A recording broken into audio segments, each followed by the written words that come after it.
Hi everybody, I hope this finds you all safe and well at home. I thought we'd go ahead and give a try to working building blocks number 4 as a video tutorial since we can't get together for class. If you have any questions, please feel free to email me. I can try to answer those questions via email or video, text message, etc. So building block number 4 is talking about simple decreases, of course, and we're working some simple yarn over lace. So in working decreases, you have either what's known as a right-leaning decrease or a left-leaning decrease. Each of those are just used to shape a garment in the way you would want them to lie. Here, for example, is a sweater that I made for my son, and you can see on this side of the neckline I have right-leaning decreases, meaning the stitches lay over each other, going toward the right.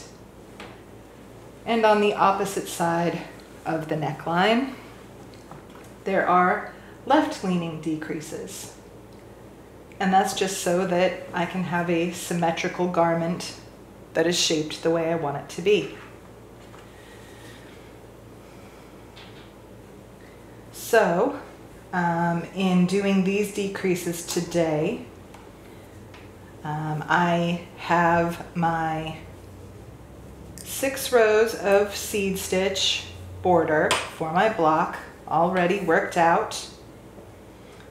I'm going to get rid of this so we can see my knitting against the background better. And before we get started on the overall pattern, we have a decrease row, a setup row that is worked just once, and that is to be able to decrease our stitches by 1 so that the pattern will work out evenly over the body of the block. So let's get started going ahead and doing that. I am going to work my first 4 seed stitches. That one's twisted. I'm just going to twist it around there. 1, 2, 3, 4. I'm going to go ahead and place a marker there just to remind me that those are my border stitches. Then we're going to decrease 1 stitch in the body as follows. We're going to knit 2 stitches together. That means we're just going to go after the second stitch, stick the needle tip through as if to knit, and go ahead and go through both of those stitches together. Wrap the yarn, pull it through both of those stitches, and off the needle. Now we've made 2 stitches into 1 stitch, therefore decreasing our total number by 1. And then we're just going to knit to the end.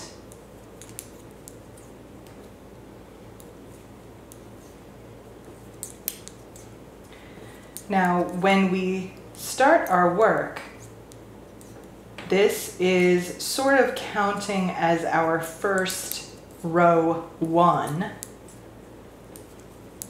and we will then start with row 2 of the following pattern, meaning that that row will just be a purl row.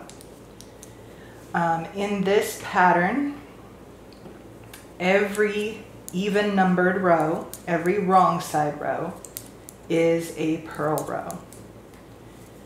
So even though those even numbered rows aren't spelled out individually in the pattern, just know that when you get to the wrong side, every one is a purl row.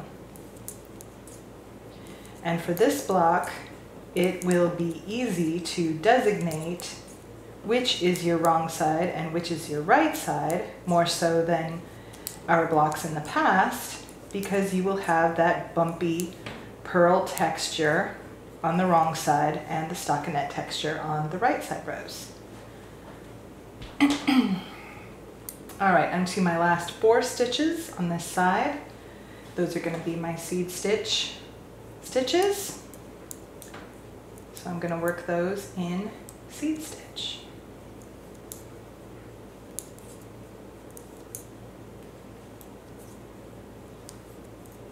All right, there's our setup row, which serves as our first row 1. Now, 4 stitches of seed stitch.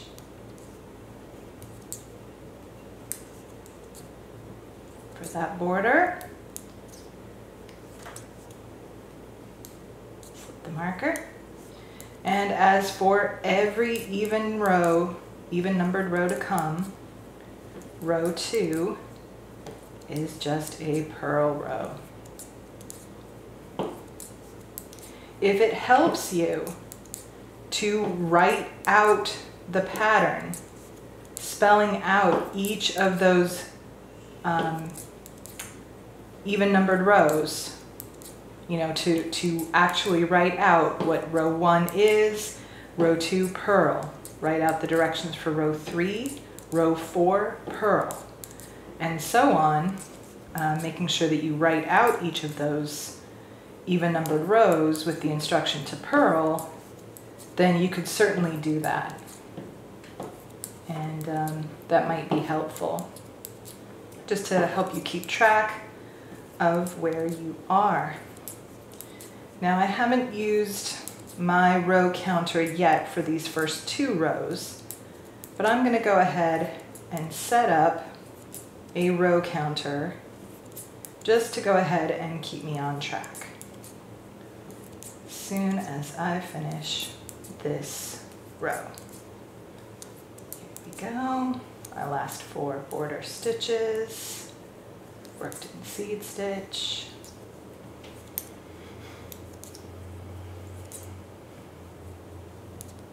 All right. We're ready for row number 3. First, however, I'm going to open up my phone. I'm going to open my Stitch Counter app. I'm going to make a new project. Block number 4. I'll put my needle size just for the heck of it. I'm using a size 9 needle. I'm going to go into that project. And I'm going to put total rows as one of mine. My start value, I want that to be 1. My end value, there are 16 total rows in this pattern per repeat, 16 rows per repeat. So actually I'm going to put 17 because I don't want it to immediately chime when I hit row 16 and go back to 1 again. So I'm going to put 1 greater than 16 so that when I try and hit that counter again, it'll go back to 1. All right, increment value 1, that's exactly what I want. My current value, right now I'm actually starting row 3. So I'm going to go ahead and save that. Now I'm going to also put my number of repeats. I'm going to edit that, slide it down below my total rows. All right, and that way I will know how many times I have repeated this, because I will need to work each of those 16 rows a total of 3 times, plus 7 additional rows in the pattern before I move to my top border. So now that I'm about to start row 3, I'm going to work my 4 border stitches first. Move this over to the side. So those seed stitches.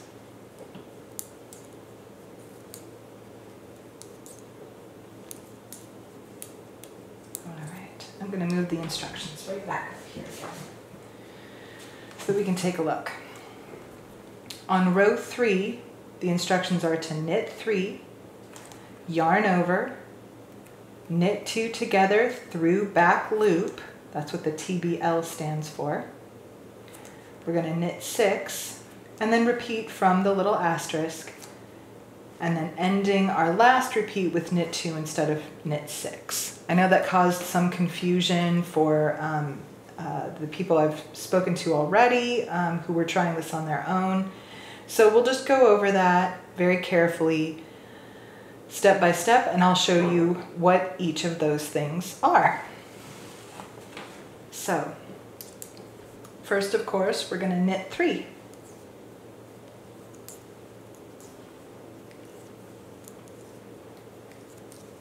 All right. Then we're going to yarn over. Now, when I yarn over, when I'm knitting, I actually just bring my yarn up to the wrong side of my work. Normally when I'm knitting, my working yarn would be at the back. Normally when I'm purling, my working yarn is at the front. But in order to make the yarn go up and over my needle, creating a yarn over, I'm just going to bring it up to the front of my work before I work the next stitch, which is to knit 2 together through back loop. So I'm going to go in to my stitches, the next 2 stitches through the back of the loop, and my yarn's up at the front of my work, so it's going to go up and over that needle, and I knit those together through back loop. You can see that the stitch is kind of twisted and leaning toward the left. So I've got 2 stitches where there were 2 stitches before. I haven't changed my total number, but I am creating that hole underneath that's going to create the lace.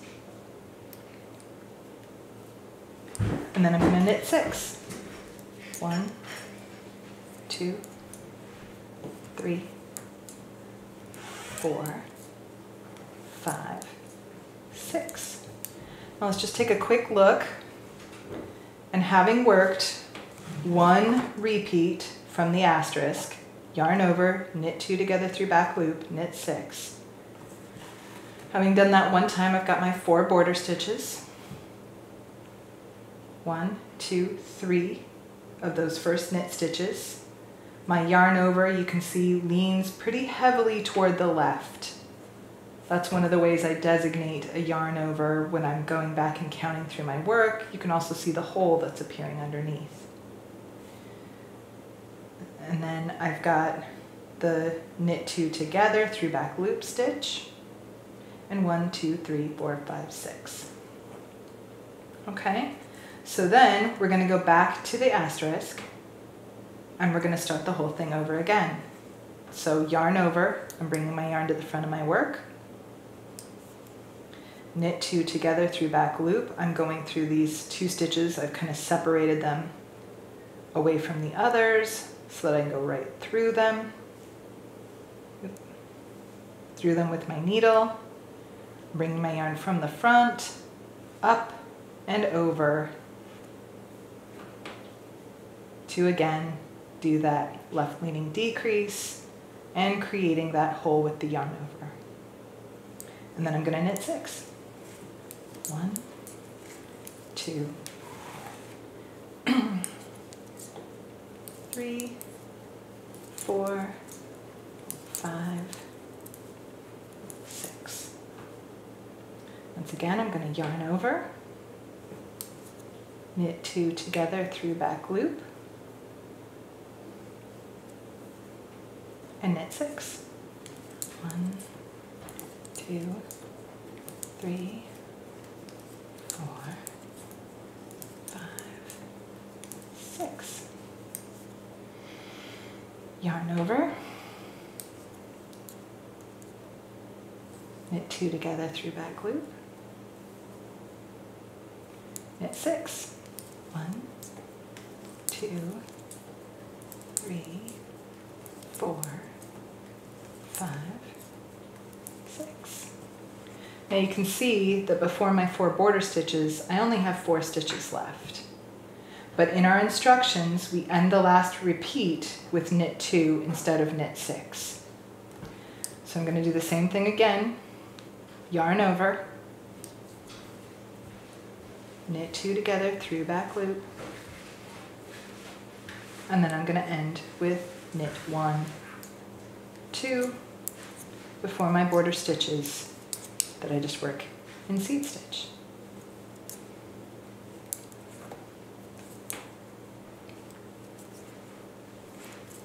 All right. So then, as we look back through the work,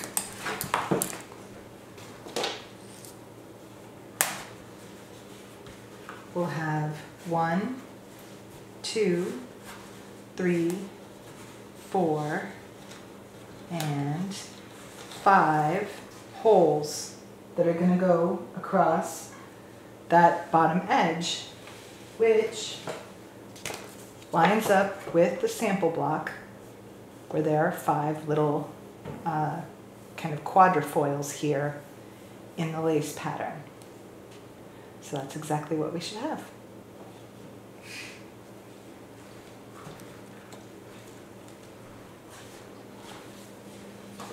Now for the the even numbered rows, going to hit my counter. And I know that for even numbered rows, I work my 4 border stitches.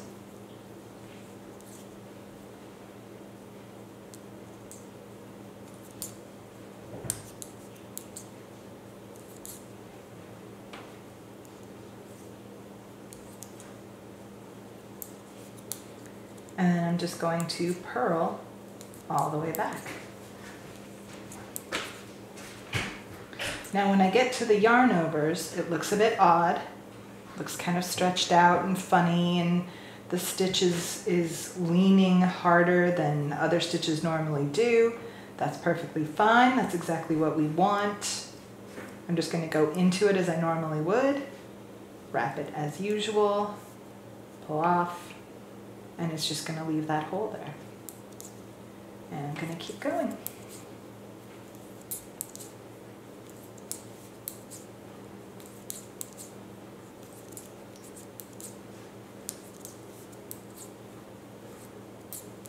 Oh, once again, yarn over stitch. Gonna work it just like normal.